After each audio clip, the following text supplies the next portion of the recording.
So do you expose to the right of your histogram when you're shooting? Do you even know what this means? And if you do know what it means, do you know how to do it? In this video, I'm going to talk about the pros and cons of expose to the right, how to do it, and whether or not you might want to use it in your photography. Let's get started. Expose to the right is really a very simple concept. The idea is to create your image in such a way that underexposure is minimized. Digital sensors like to have a lot of light to create a well-exposed image. So areas that are black or underexposed tend to have or build up a lot of noise. And so the theory is that you expose to the right side of the histogram, thereby minimizing exposure on the left side, the underexposed side, to eliminate noise and artifacts. Pretty simple. That's the theory of exposed to the right. Okay, so there's a couple of things that you need to keep in mind if you're going to try and do this. One is that the image that shows on the back of your camera is created by a JPEG of the image that's created on the sensor, not the image on the sensor itself. The image on the sensor itself, the raw file, contains much more information than the JPEG. So this is really important to remember if you're going to try to do this, that what you're looking at on the back of the camera is a rendered version of the image. Some kind of software manipulation or processing has been applied to this before you see it on the back of your camera. This is really important. So this means you should not 100% lean on the image you see on the back of your camera as a perfectly flawless guide to good exposure. At the end of this video, I'm going to link to a couple of more videos that I've done that goes much deeper into this. There's a lot to exposure versus histogram. And if you want to learn more about that, I suggest watching these videos. Okay, so I've shot a sample image for this video. It's a very contrasty image.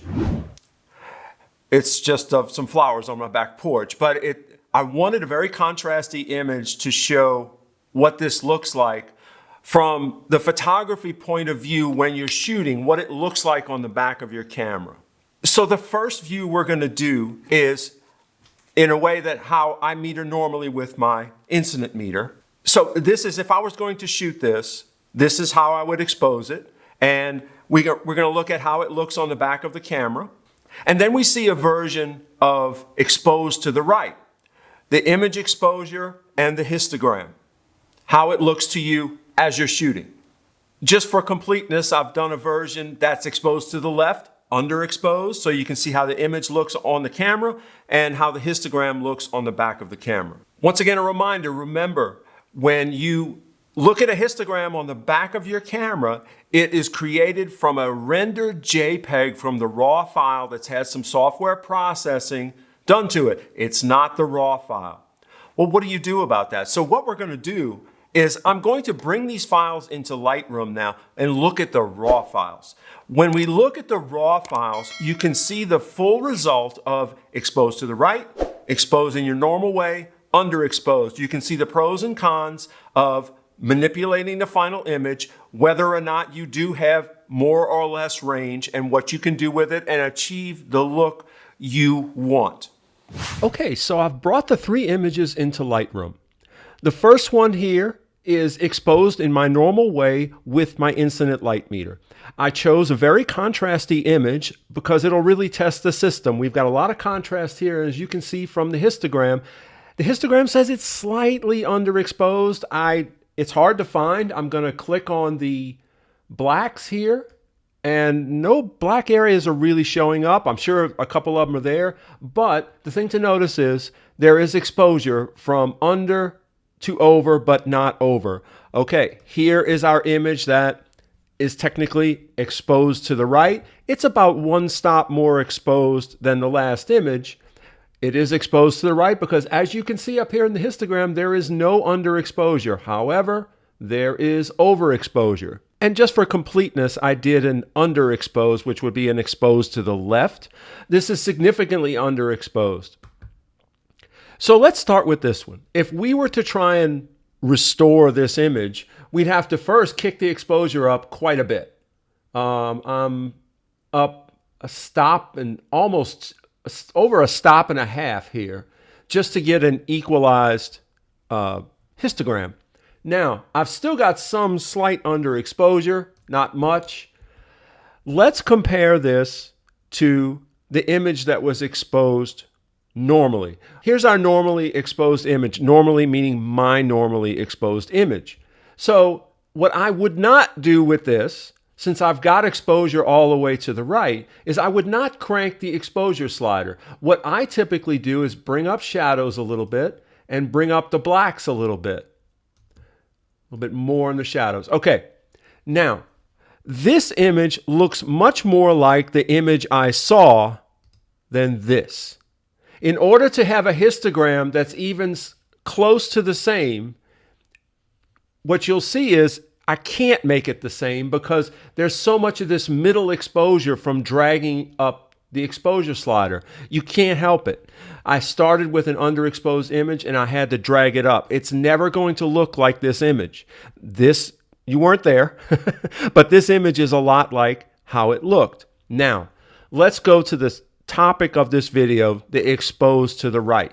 Okay, this one is straight out of the camera. Nothing's been manipulated yet. This is technically exposed to the right. Unfortunately, we have some blown highlights here.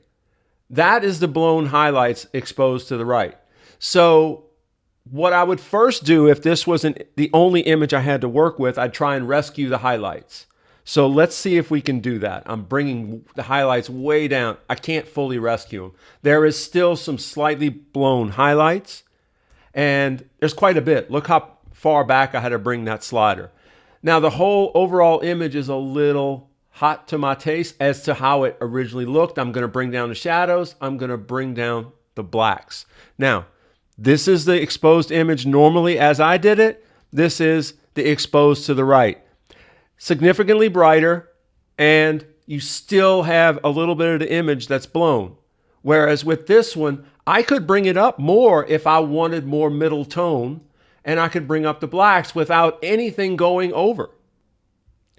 Okay, now let's get to the root of the theory of why you would expose to the right. The reason you would expose to the right is to have smoother tones in the dark areas, meaning the pixel sites, the image sites, had sufficient light to not have noise. So you can see here in the upper left where I'm zoomed in. This is the image that I exposed as I would normally shoot. This is the darkest area. It's not completely black, but it is the darkest area.